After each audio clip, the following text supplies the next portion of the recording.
Have you ever turned on the TV and seen advertisements about a life-changing medicine, only to see later that it has a never-ending list of potential side effects? The Food and Drug Administration had reported in 2018 that 2 million people in the US experience serious side effects from pharmaceuticals every year, leading to $136 billion being spent on costs associated with adverse drug reactions and as many as 100,000 deaths annually. To combat these challenges, scientists are currently researching ways to predict whether a patient will experience a negative side effect when given a particular therapeutic. This is the goal of precision medicine, also referred to as personalized medicine, a medical model that seeks to prioritize and develop treatments that work for the individual patient, instead of relying on the one-dose-fits-all framework. Now, you might be wondering what the point is of precision medicine. Aren't all treatments meant to be personalized? Currently, many medications are prescribed to patients in a sort of trial and error approach. First, physicians work to identify the medical issue that is affecting their patients, and then they will prescribe the associated medicines that can address such problems. If the illness persists or side effects start occurring, the doctor may alter the dosage of the existing treatment or switch to a completely new medication entirely. Precision medicine seeks to change this prescription process from being reactive to proactive by taking into account the unique characteristics of the patient beforehand. In this way, scientists and doctors can determine what kind of treatments would work best for patients without making the patients try out different medications first. Specifically, in the field of pharmacogenomics, researchers investigate the interaction between our genes and how they affect our individual responses to different therapeutics, with research in this field taking special care to understand both the pharmacokinetics and pharmacodynamics of a drug and its effect on our bodies. One key case study in pharmacogenomics is drug development for cystic fibrosis. CF is caused by a mutated or missing cystic fibrosis transmembrane conductance regulator protein, abbreviated as CFTR. To have cystic fibrosis, a child must inherit a copy of the mutated CFTR gene from both parents. However, there are over 350 disease-causing variants, leading to the need for specialized treatment options for each mutation.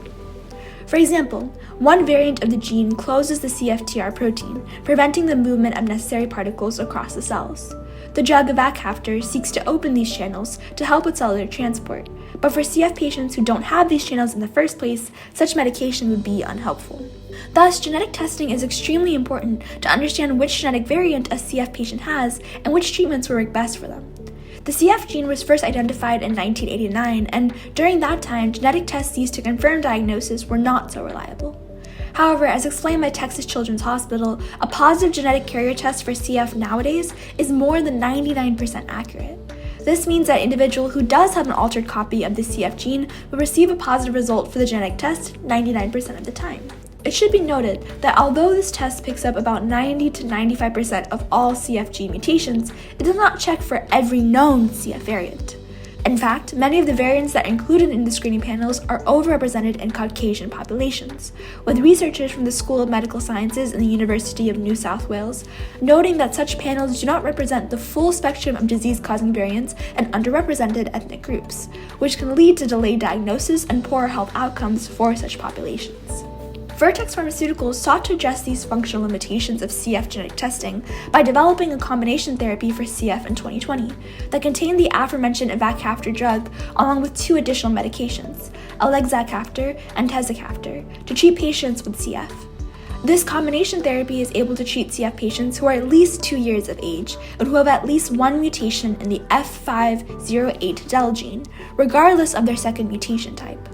While such a treatment increases the eligibility of CFTR modulating therapies for patients from 50 to 90%, questions still remain regarding the best ways to treat the remaining 10% of patients, and whether such broad-spectrum treatments have unintended side effects for those remaining patients.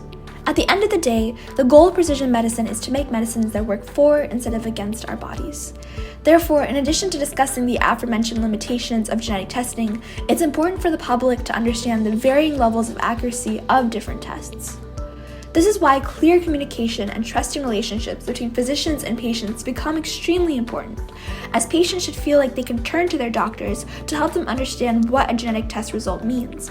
Similarly, physicians must be trained in evaluating the accuracy of such tests and in deciding what treatments work best for their patients based on such information. It's important to note that a single genetic test cannot currently tell you about how you will respond to all possible medications, and some medications do not have genetic tests associated with them.